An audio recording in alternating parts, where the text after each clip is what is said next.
વિભાગે મહત્વનો પરિપત્ર જાહેર કર્યો। કરાર આધારિત કર્મચારીઓને હિસાબી કામગીરી નહીં સોંપાય। આઉટસોર્સિંગ કર્મચારીઓને હિસાબી કામ સોંપી શકાશે નહીં। આર્થિક અને વહીવટી સમસ્યાઓ ઊભી થવાની શક્યતાને જોતા આ નિર્ણય લેવાયો છે। આરોગ્ય સંસ્થા સરકારી કચેરીઓને સૂચનાનું પાલન કરવા આદેશ કરાયો। કર્મચારીઓ પાસેથી નાણાકીય કામગીરી પરત લેવા સૂચના અપાઈ છે। નિયમિત નિમણૂક ધરાવતા કર્મચારીઓને જ કામગીરી સોંપાશે। નિયમિત કર્મચારી હાજર ન હોય તો જ કામગીરી સોંપી શકાશે। નિયમોનું ઉલ્લંઘન થાય તો જવાબદારી સંસ્થાના વડાની રહેશે। વધુ જાણકારી આપી રહ્યા છે સંવાદદાતા નિકુંજ જાની। જે નિકુંજ, જી, આરોગ્ય વિભાગ તરફથી મહત્વનો પરિપત્ર કરવામાં આવ્યો છે, જેમાં કામની વહેંચણી બાબતને લઈને મહત્વનો નિર્દેશ અપાયો છે।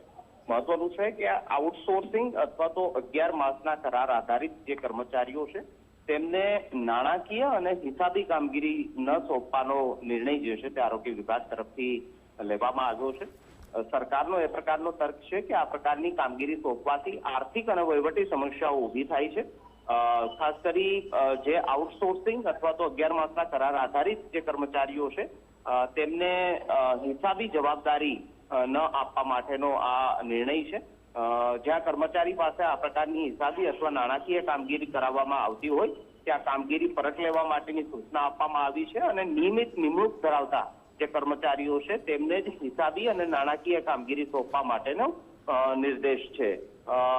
ખાસ સંજોગોમાં જો નિયમિત કર્મચારીઓ ઉપલબ્ધ ન હોય તો ખાતાના વડાની પૂર્વ મંજૂરી બાદ જ આ પ્રકારના કરાર આધારિત કર્મચારીઓને નાણાકીય અથવા તો હિસાબી કામગીરી સોંપવાની રહેશે। જો નિયમોનું ઉલ્લંઘન થશે તો જે પણ જવાબદારી કચેરીના વડા છે તેમની રહેશે। તે પ્રકારનો પણ નિર્દેશ આ આરોગ્ય વિભાગના પરિપત્રમાં કરાયો છે। જી, આભાર આપનો જાણકારી આપવા માટે।